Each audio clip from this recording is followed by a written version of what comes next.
Hello friends, welcome to the knowledge race. Friends, हम लोग discuss कर रहे हैं जे.एंड.के पंचायत राज एक्ट 1989, जिसका जो लेक्चर नंबर 5 है। और इस लेक्चर में हम डिस्कस करने वाले हैं चैप्टर 11th, 12th, 13 और 14th। फ्रेंड्स, चैप्टर 11th जो है उसकी हेडिंग है और वो डील करता है district planning and development board के साथ। चैप्टर 12th जो है वो डील करता है पावर फंक्शन एंड फाइनेंस के साथ। और चैप्टर 13 जो है वो डील करता है कॉन्स्टिट्यूशन ऑफ पंचायत अदालत के साथ। और चैप्टर 14 जो है वो डील करता है मिसलेनियस के साथ। फ्रेंड्स, जो आपको हर एक चैप्टर की हेडिंग पता होनी चाहिए। टोटल इसके 14 चैप्टर है और इस लेक्चर में हम ख़त्म कर देंगे जितने भी इसके चैप्टर्स हैं। और 83 सेक्शंस हैं। हमने सारी सेक्शनों को डिस्कस किया है। कुछ बीच में जो ज़्यादा इंपॉर्टेंट नहीं थी तो उनको छोड़ा है। और इसकी पूरी की पूरी पीडीएफ जो है वो 80 पेज की फ्रेंड्स इस एक्ट की पूरी पीडीएफ है। वो हमने ऑलरेडी अपलोड कर दी है अपने टेलीग्राम चैनल के ऊपर, द नॉलेज रेस के ऊपर। वहाँ से जाके आप उसे डाउनलोड कर सकते हो और रीड कर सकते हो। तो फ्रेंड्स, इसके ऊपर अभी 2 लेक्चर हमारे और होंगे इसी एक्ट के ऊपर। तो वो उसके बारे में मैं लास्ट स्लाइड जब इस लेक्चर को ख़त्म करूँगा तो तब मैं आपको बताऊँगा कि नेक्स्ट लेक्चर जो है वो किसके ऊपर होंगे और वो मोस्ट इम्पॉर्टेंट रहेंगे आपके लिए, आपके एग्जामिनेशन पॉइंट ऑफ व्यू से। तो फ्रेंड्स, आप हमें फेसबुक, इंस्टाग्राम के ऊपर भी फॉलो कर सकते हो। वहाँ पे भी द नॉलेज रेस से ही अकाउंट है। और यहाँ पे हम एमसीक्यू पूछते हैं जो आपके डिफरेंट कम्पिटिटिव एग्जाम के लिए हेल्पफुल रहेंगे। और सेम लेक्चर की पीडीएफ हमारे Telegram channel the knowledge race से आपको मिल जाएगी। तो फ्रेंड्स, लेक्चर स्टार्ट करने से पहले अगर यार आप चैनल के ऊपर नए हो तो ज़रूर चैनल को सब्सक्राइब करके बेल नोटिफिकेशन को भी प्रेस कर दीजिए। आने वाली वीडियोस की नोटिफिकेशन आप तक पहुंच जाएगी। अभी तक जितने भी डिफरेंट सब्जेक्ट के ऊपर हमने डिफरेंट टॉपिक जो कवर किए हैं, लगभग 60+ जो वीडियो अभी तक हम अपलोड कर चुके हैं। तो जिस 60+ वीडियो जो है इनका लिंक आपको नीचे डिस्क्रिप्शन में भी मिल जाएगा प्लेलिस्ट का। और चैनल की प्लेलिस्ट के ऊपर जाके भी आप वीडियोस को देख सकते हो जो मोस्ट हेल्पफुल रहने वाले हैं आपके डिफरेंट कम्पिटिटिव एग्जाम के लिए। जैसे अपकमिंग एग्जाम 4th क्लास का है, जहाँ फिर पंचायत अकाउंट असिस्टेंट का है, जहाँ नेशनल एंड स्टेट लेवल पे और भी दूसरे एग्जाम्स हैं। तो let's get started. Friends, chapter 11th जो है वो डील करता है इस एक्ट का district planning and development board के साथ। तो अभी तक फ्रेंड्स हमने जो पढ़ा है वो हमने पंचायत में वार्ड्स को पढ़ा है। वार्ड्स के बाद हमने पूरी पंचायत को पढ़ लिया। पंचायत के बाद हमने ब्लॉक डेवलपमेंट काउंसिल को भी पढ़ लिया। तो ये जो एक्ट है, ये 1989 का जो एक्ट है अमेंडेड है 2018 तक। और जो हमारा सेंट्रल एक्ट है पंचायत राज सिस्टम, जो 73rd कॉन्स्टिट्यूशनल अमेंडमेंट एक्ट है 1992 का, उसको भी हमने पूरे डिटेल में कवर किया है। और जे और वो लगभग सेम है। जैसे उसमें भी 3 टियर सिस्टम होता है, एक पंचायत लेवल पे यानी विलेज लेवल पे होता है, उसके बाद फिर पंचायत समिति जो ब्लॉक लेवल पे होता है, और डिस्ट्रिक्ट बोर्ड पे डिस्ट्रिक्ट लेवल पे होता है जिला परिषद। तो 2 हम डिस्कस ऑलरेडी कर चुके हैं। तीसरा जो है डिस्ट्रिक्ट प्लानिंग एंड डेवलपमेंट जो चैप्टर 11th उससे डील करता है, तो वो हम इसमें डिस्कस करने वाले हैं। Constitution of district planning and development board. District planning और डेवलपमेंट बोर्ड किस तरीके से बनेगा? ये एक्ट ये कहता है कि जितने भी हमारे डिस्ट्रिक्ट्स हैं, each district shall have district planning and development board. हर एक डिस्ट्रिक्ट में district planning and development board होगा, कंस्टिट्यूटेड बाय द गवर्नमेंट। जिसको कौन बनाएगी? सरकार बनाएगी, by notification in the government gazettes. फिर आगे ये चैप्टर 11th जो है वो ये कहता है कि district planning and development board shall comprise the following members. District planning and development board के कौन से मेंबर होंगे और कैसे उनको इलेक्ट किया जाएगा, वो सारा इसके अंदर आता है। इसमें सबसे पहला जो है वो एक चेयरमैन होगा of block development council of the districts. Friends, district planning and development board के अंदर सबसे पहले क्या होगा? Chairman of block development councils of district. जितने भी चेयरमैन उस पर्टिकुलर डिस्ट्रिक्ट में हैं, डिस्ट्रिक्ट में मतलब चेयरमैन, जैसे ब्लॉक डेवलपमेंट काउंसिल का चेयरमैन है, तो एक डिस्ट्रिक्ट के अंदर जितने भी 10, 12, 15, 8, 7 जितने भी ब्लॉक्स उस डिस्ट्रिक्ट के हैं, उनके जितने भी चेयरमैन हैं वो सारे के सारे क्या होंगे? डिस्ट्रिक्ट जो डेवलपमेंट बोर्ड होगा, district planning and development board होगा, उसके मेंबर होंगे। यानी अगर एक डिस्ट्रिक्ट में एक एग्जांपल ले लो कि कोई एक डिस्ट्रिक्ट है ABC, उसमें 8 जो है वो ब्लॉक है, तो 8 ब्लॉक का, हर एक ब्लॉक का एक चेयरमैन होगा, तो 8 ब्लॉक के टोटल कितने हो गए, 8 चेयरमैन हो गए। और 8 चेयरमैन वो इसके क्या होंगे, district planning and development board के मेंबर जो है वो होंगे। दूसरा आ गया chairman of the block development council of districts. उसके बाद members of the parliament represent the area, उस पर्टिकुलर डिस्ट्रिक्ट से जो पार्लियामेंट का मेंबर होगा वो भी इस district planning and development board का मेंबर होगा।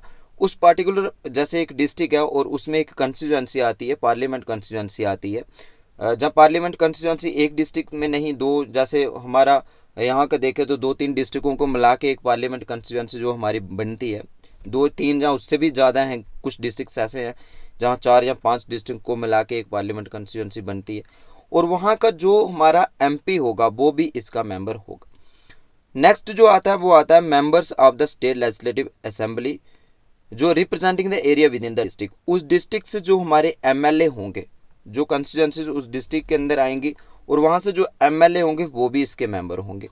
उसके बाद chairman of the town area committee, अगर टाउन एरिया है वहाँ पे तो उसका भी जो है चेयरमैन इसका मेंबर होगा। और नेक्स्ट आता है 5th नंबर पे president of the municipal council if any, इसलिए लिखा है कि हर एक डिस्ट्रिक्ट जो है वो म्युनिसिपल काउंसिल के अंदर नहीं आती है। हमारे कुछ डिस्ट्रिक्ट्स जो हैं जैसे जम्मू हो गया, श्रीनगर हो गया, तो वहाँ पे जो मेट्रोपॉलिटन सिटीज़ हैं यहाँ पे जो है म्युनिसिपल काउंसिल है, तो बाकी जो है हर एक डिस्ट्रिक्ट के अंदर जो है वहाँ पे क्या होगा, म्युनिसिपल कमेटी होगी।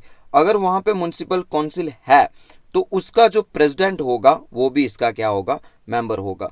तो ये मोस्ट इंपॉर्टेंट है आपके लिए फ्रेंड्स। यहाँ से सीधा क्वेश्चन एमसीक्यू बना है कि district planning and development board का इनमें से कौन सा मेंबर है, जहाँ इनमें से कौन सा मेंबर नहीं होता है।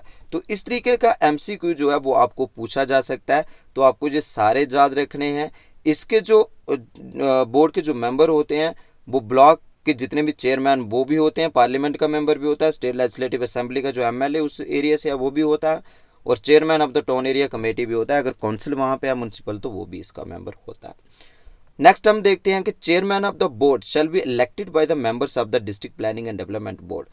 और इसका जो district planning and development board का एक चेयरमैन भी होगा, और चेयरमैन जो उसको इलेक्ट किया जाएगा किस में से, जो भी इस डिस्ट्रिक्ट डेवलपमेंट बोर्ड के, district planning and development board के जितने भी मेंबर जो अभी जे हमने पढ़े हैं, इनमें से ही किसी एक को क्या कर दिया जाएगा, इलेक्ट कर दिया जाएगा। नॉमिनेट नहीं है, यहाँ पे इलेक्टेड है। ये भी एमसीक्यू बन सकता है कि district planning and development board का जो चेयरमैन होता है वो नॉमिनेटेड होता है या इलेक्टेड होता है। तो ये क्वेश्चन बन सकता है, यहाँ से सीधा क्वेश्चन आपको पूछा जा सकता है। तो ये इलेक्टेड होता है, और किस में से इलेक्टेड होता है, जो district planning and development board के जो मेंबर होते हैं उन्हीं में से इसको इलेक्ट किया जाता है। नेक्स्ट आता है कि vice chairman shall be elected by the members of the district planning and development board from amongst themself. जो वाइस चेयरमैन है वो भी उन्हीं में से जो है वो इलेक्ट होता है, और ये भी इलेक्टेड होता है। नेक्स्ट आता है डिस्ट्रिक्ट डेवलपमेंट कमिश्नर। जो डीसी होता है उस पर्टिकुलर डिस्ट्रिक्ट का, जो डीसी है, डिप्यूटी कमिश्नर है, डिस्ट्रिक्ट डेवलपमेंट कमिश्नर जो वहाँ का है वो क्या होगा, चीफ एग्जीक्यूटिव होगा। इस district planning and development board का चीफ एग्जीक्यूटिव कौन होगा, वो वहाँ का डीसी होगा, डिस्ट्रिक्ट डेवलपमेंट कमिश्नर होगा।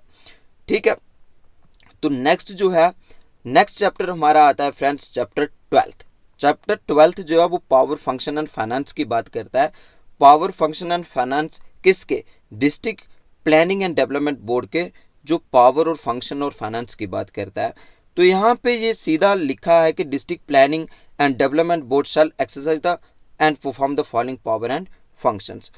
इसमें क्या होगा, to consider and guide the formulation of the development programmes for the district, indicate priorities for the various schemes, consider issue relating to the speedy development and economic upliftment of the district. तो ये जो board होगा ये क्या करेगा, guide करेगा, formulate करेगा, development के लिए पॉलिसीज बनाएगा, और जो भी सरकार की पॉलिसीज हैं उनको इम्प्लीमेंट करवाएगा। स्पीडी डेवलपमेंट होगी और इकोनॉमिक अपलिफ्टमेंट होगी डिस्ट्रिक्ट की, यानी वहाँ पे कोई नई नई जो है रोज़गार लोगों को मिलेंगे। जहाँ कोई भी जो पॉलिसीज हैं, जैसे कोई लोन दे के कोई बिजनेस जैसे स्टार्ट करना चाहता है, मान लो कोई एनिमल हस्बेंड्री का बिजनेस स्टार्ट करना चाहता है, एग्रीकल्चर लोन्स जो मिलते हैं, तो ये सारी चीज़ें प्रोवाइड करवा के वहाँ पे एक इकोनॉमिक अपलिफ्टमेंट करवाएगा। दूसरा, to review periodically progress and achievement of the development plan. जो भी डेवलपमेंट प्लान चल रहे हैं, जब बने हैं, स्कीम्स हैं, उनके रिव्यू करना पीरियोडिक, उनकी पीरियड जैसे महीने बाद, 2 महीने बाद या 6 महीने बाद, मतलब उनको पीरियड टू पीरियड क्या करते रहना, उनको रिव्यू करते रहना। नेक्स्ट इसका to function as working group of the formulation of the periodic and annual plans. तो जो पीरियोडिक, जैसे 3 महीने के लिए प्लान बना दिया कि 3 महीने के अंदर हमने इतना काम जो है करना है, 6 महीने का बना लिया, जहाँ फिर एनुअल पूरे साल का, 1 साल के अंदर इतना पैसा खर्च करना है और इस एरिया को डेवलप करना है, तो ये भी इसके अंडर आता है। नेक्स्ट आ गया to formulate and finalise the plan and non plan budgets for the district. तो प्लान और नॉन प्लान बजट जो डिस्ट्रिक्ट के अंदर है, तो ये भी जो है इसके लिए उसको फॉर्मुलेट करेगा। अब प्लान और नॉन प्लान बजट क्या होते हैं फ्रेंड्स? प्लान बजट के अंदर क्या आता है कि जो भी गवर्नमेंट की स्कीम्स हैं उसको इम्प्लीमेंट करवाना, जैसे कोई लोन दे दिया, या किसी सरकार की कोई स्कीम है जैसे प्रोडक्टिविटी की, जहाँ यहाँ पे प्लान के अंदर क्या होता है, प्रोडक्टिविटी होती है सॉरी, प्लान के अंदर जो है वो प्रोडक्टिविटी होगी। जैसे कोई एग्रीकल्चर लोन किसी को दे दिया, तो वो लोन लेके क्या करेगा, एग्रीकल्चर को डेवलप करेगा, तो वहाँ पे जो प्रोडक्ट वो उगाएगा, जो फसल वहाँ पे जो फ्रूट्स वगैरह उगाएगा, तो उसको वापस मार्केट के अंदर वो बेचेगा। तो इस तरीके से प्लान का, तो नॉन प्लान के अंदर वो चीज़ें आ गई, जैसे सैलरीज वगैरह जाती है, एक्सपेंडिचर इनका आ गया, तो ये नॉन प्लान के अंदर आ गया। तो इस तरीके की जो फॉर्म पॉलिसीज है फॉर्मुलेट करना उनको, और इसके साथ ही to lay down the policy guidelines for the block development council and Halqa panchayat के लिए पॉलिसीज और गाइडलाइंस इशू करना कि ब्लॉक डेवलपमेंट जो है काउंसिल वो किस तरीके से काम करे, और पंचायत हल्का जो है वो किस तरीके से काम करे। नेक्स्ट आता है to improve the budgets of the block development council and supervise and coordinate their work. Block development council के लिए अप्रूव द बजट, इनके लिए ब्लॉक डेवलपमेंट काउंसिल के लिए बजट को क्या करना, इशू करना, अप्रूव करना कि कितना पैसा पर्टिकुलर ब्लॉक के ऊपर खर्च होगा, तो उसको सुपरवाइज भी करना और उनके साथ कोऑर्डिनेट भी करना। To undertake special measures for elevation of the poverty and employment generation. Poverty elevation जो है, पॉवर्टी को ख़त्म करने के लिए और एम्प्लॉयमेंट को जनरेट करने के लिए काम करना। To promote and assist cooperative institution को डेवलप करना। तो यहाँ पे फ्रेंड्स मैं आपको बताना चाहूँगा, हमारा लेक्चर नंबर 4 है फंडामेंटल राइट का, कोऑपरेटिव सोसाइटी जो 97th कॉन्स्टिट्यूशन अमेंडमेंट के अकॉर्डिंग हुई थी।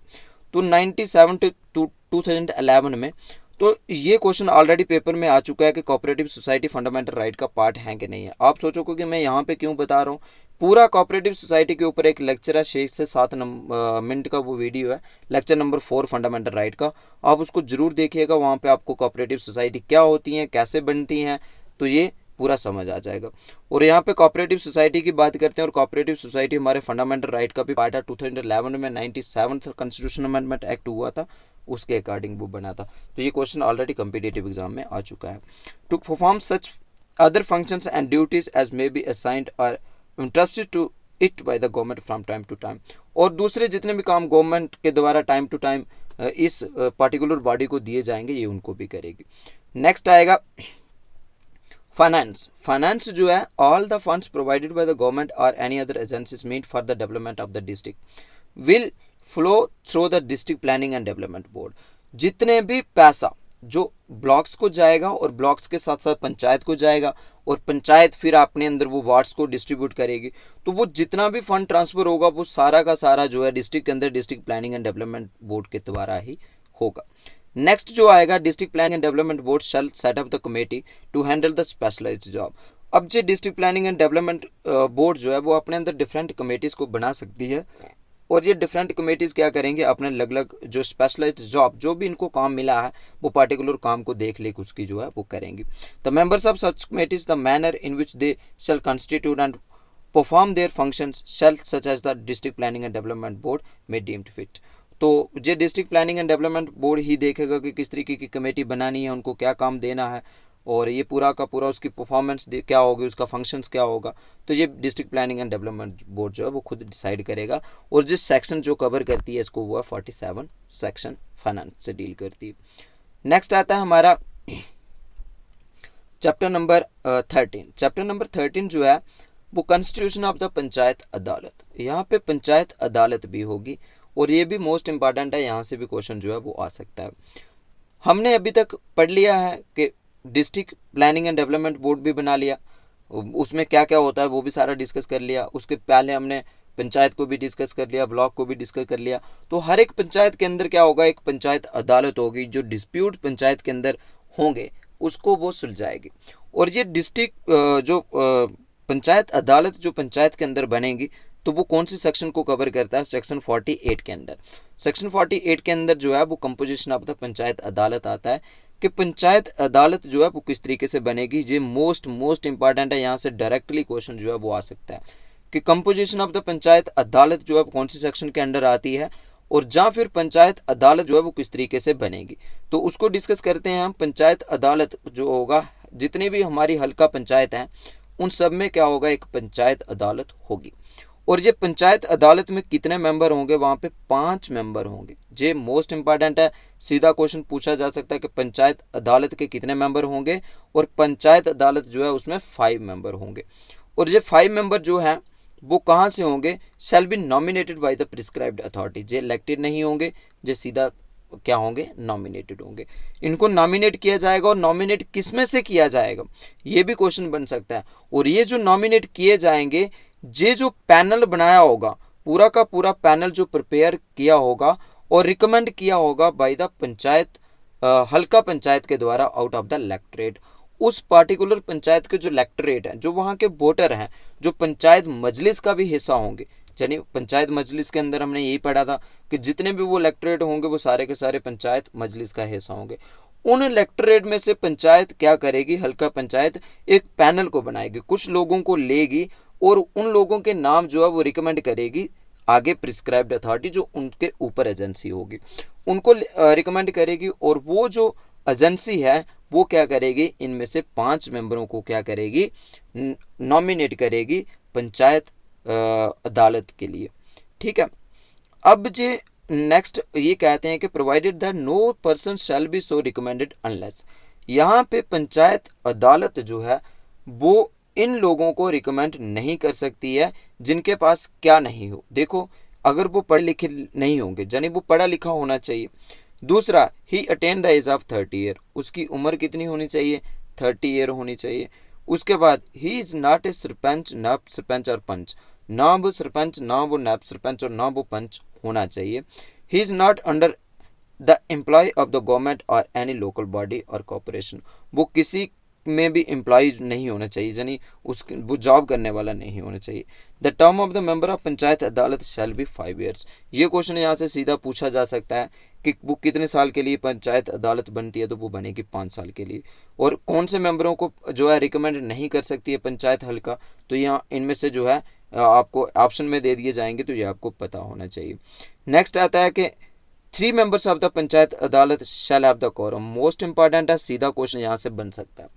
अब ये कोरम क्या होता है कि मिनिमम मेंबर जो सॉरी फ्रेंड्स, मुझे थोड़ी गले में प्रॉब्लम है, तो उस वजह से ये बार बार वो हो रहा है, तो इसके लिए मैं माफ़ी चाहूँगा। 3 members of the panchayat adalat shell from the quorum. देखो, यहाँ पे कोरम होता है कि मिनिमम मेंबर जो चाहिए होते हैं पंचायत बनाने के लिए। अगर ये पंचायत मतलब किसी भी बॉडी को, जैसे पार्लियामेंट के अंदर भी होता है, स्टेट लेजिस्लेचर के अंदर भी होता है कि मिनिमम मेंबर की परसेंटेज चाहिए होती है कि कितने मेंबर वहाँ पे चाहिए होते हैं। तो वहाँ पे सीधा है कि 1/10, मतलब टोटल जितने भी मेंबर हैं उसमें से 1/10 जो है वो प्रेजेंट होने चाहिए, तभी वो हाउस को प्रोसीड कर पाते हैं। तो यहाँ पे पंचायत अदालत अपना काम कब कर पाएगी, जब मिनिमम मेंबर की स्ट्रेंथ जो है वो 3 होगी। अगर 3 से कम मेंबर हैं, मान लो कि 2-3 ने रिजाइन दे दिया है, जहाँ डेथ हो गई है, जहाँ वो प्रेजेंट ही नहीं है उस मीटिंग के अंदर, तो 2 अगर मेंबर हैं तो वो अपनी प्रोसीडिंग नहीं चला सकते हैं। जो प्रेजेंट होने चाहिए, कम से कम जो प्रेजेंट होने चाहिए वो किसी भी प्रोसीडिंग के लिए वो होने चाहिए 3। तो नेक्स्ट हम देखते हैं चेयरमैन ऑफ द पंचायत अदालत। Chairman of the panchayat adalat shall elected any members from amongst themselves.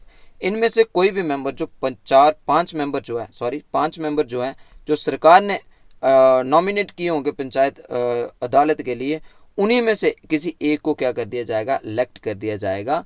किसके लिए, चेयरमैन के लिए ऑफ द सच पंचायत अदालत। अगर पंचायत अदालत 30 दिन के अंदर, 30 डेज के अंदर, ये भी क्वेश्चन बन सकता है कि कितने दिन के अंदर अगर पंचायत अदालत जो है वो अपना चेयरमैन नहीं इलेक्ट करती है, तो सरकार जो प्रिस्क्राइब्ड अथॉरिटी जो है वो खुद उसको इलेक्ट कर देगी, उन्हीं में से मेंबर में से अपनी मर्जी से किसी को भी। तो 30 दिन का टाइम मिलता है, 30 दिन के अंदर पंचायत अदालत जो है उसको अपना चेयरमैन चुनना है। अगर 30 दिन के अंदर पंचायत अदालत जो है फेल हो जाती है अपना चेयरमैन चुनने में, तो जो प्रिस्क्राइब्ड अथॉरिटी है वो किसी को भी नॉमिनेट कर सकती है, किसके लिए, उस चेयरमैन के लिए, पंचायत अदालत का चेयरमैन। उसके बाद आता है कि सेक्रेटरी ऑफ द पंचायत अदालत। सेक्रेटरी कौन होगा पंचायत अदालत का? The secretary of the panchayat अदालत जो होगा, तो फ्रेंड्स जो हमने लास्ट वीडियो में भी डिस्कस किया है, सेक्रेटरी ऑफ द पंचायत अदालत कौन होता है?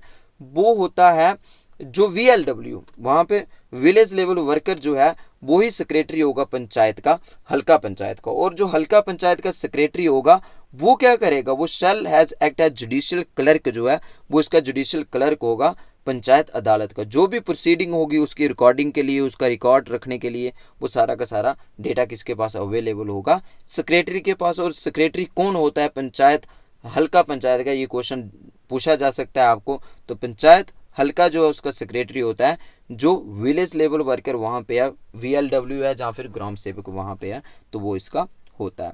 नेक्स्ट आता है सेक्शन जो 79 जो है वो डील करती है फ्रेंड्स, वो डील करती है कि क्या जो इसके मेंबर होते हैं इनको सैलरी वगैरह कुछ पैसा सरकार देती है कि नहीं देती है। जो पंचायत अदालत के जो मेंबर हैं, तो बिल्कुल सरकार इन्हें टाइम टू टाइम जो है वो इनको पैसा देती है, जो भी इन्हें इनका मतलब होता है कि जो सैलरी वगैरह इन्हें मिलती है तो वो मिलती है। चेयरमैन या फिर members of the panchayat adalat will be entitled to sitting fees जो है उनको मिलती है। तो नेक्स्ट लास्ट जो चैप्टर है वो है चैप्टर नंबर 14, और चैप्टर नंबर 14 जो है वो डील करता है मिसलेनियस के साथ। अब इसके अंदर क्या है? Power to make rules. अब सीधा है कि जितना भी एक्ट अभी तक हमने पढ़ा है इसको इम्प्लीमेंट